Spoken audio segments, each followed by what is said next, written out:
ناظرین، آج کی ویڈیو میں خطبہ حجت الوداع کا ذکر بیان کروں گا۔ اس کا جاننا اور سمجھنا ہر مسلمان مومن کے لیے نہایت ضروری ہے۔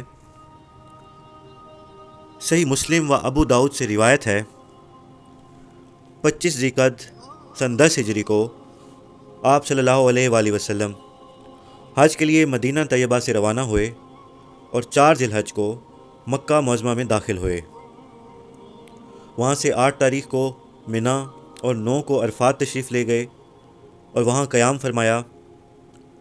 عرفات کے مقام نمرہ میں دوپہر ڈھلنے کے بعد آپ اپنی اونٹنی جس کا نام قصوہ تھا اس پہ سوار ہو کر میدان میں آئے اور اونٹنی کی پشت پر ہی خطبہ پڑھا، جسے خطبہ حجت الوداع کے نام سے بعد میں مشہور ہوا۔ یہ خطبہ اللہ کے برگزیدہ رسول صلی اللہ علیہ وآلہ وسلم کا آخری پیغام تھا اور انسانیت کے لیے امن عالم کا آخری منشور بھی تھا۔ حمد و ثنا کے بعد آپ صلی اللہ علیہ وآلہ وسلم نے فرمایا، ہاں، جاہلیت کے تمام دستور میرے دونوں قدموں کے نیچے ہیں۔ لوگو، بے شک تمہارا رب ایک ہے اور بے شک تمہارا باپ ایک ہے۔ ہاں، عربی کو اجمی پر اور اجمی کو عربی پر، سرخ کو سیاہ پر اور سیاہ کو سرخ پر کوئی فضیلت نہیں مگر تقوی کی وجہ سے۔ ہر مسلمان دوسرے مسلمان کا بھائی ہے اور مسلمان باہم بھائی بھائی ہیں۔ تمہارے غلام تمہارے بھائی ہیں، جو خود کھاؤ ان کو بھی کھلاؤ، جو خود پہنو ان کو بھی پہناؤ۔ آج جاہلیت کے تمام خون یعنی خون کا انتقام باطل کر دیے گئے، اور سب سے پہلے میں اپنے خاندان کا خون، ربیع بن حارث کے بیٹے کا خون معاف کرتا ہوں۔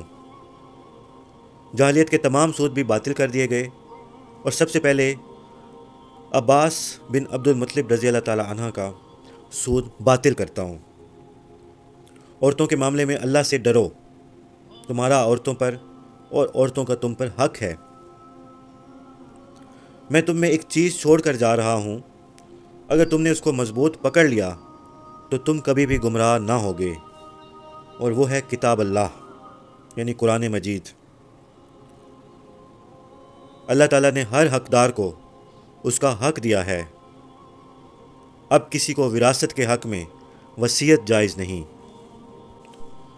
لڑکا اسی کا ہے جس کے بستر پر پیدا ہوا۔ زانی کے لیے پتھر ہیں اور ان کا حساب اللہ کے ذمہ ہے۔ جو لڑکا اپنے باپ کے سوا کسی دوسرے کے نسب سے ہونے کا دعویٰ کرے اس پر اللہ کی لعنت ہے۔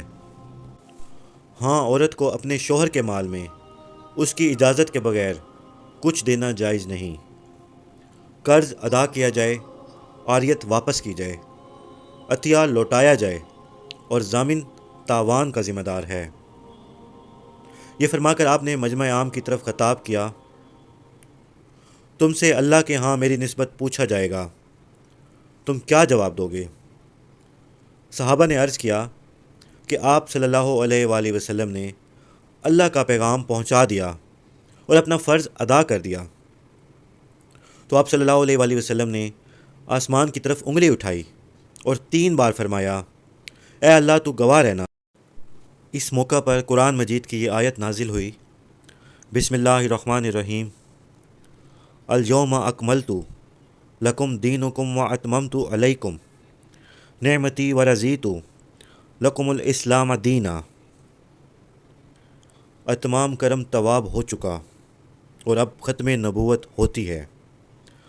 اتممت علیکم فرما کر اللہ تعالیٰ نے یہ اعلان کیا، یعنی ختم نبوت کا اعلان کیا۔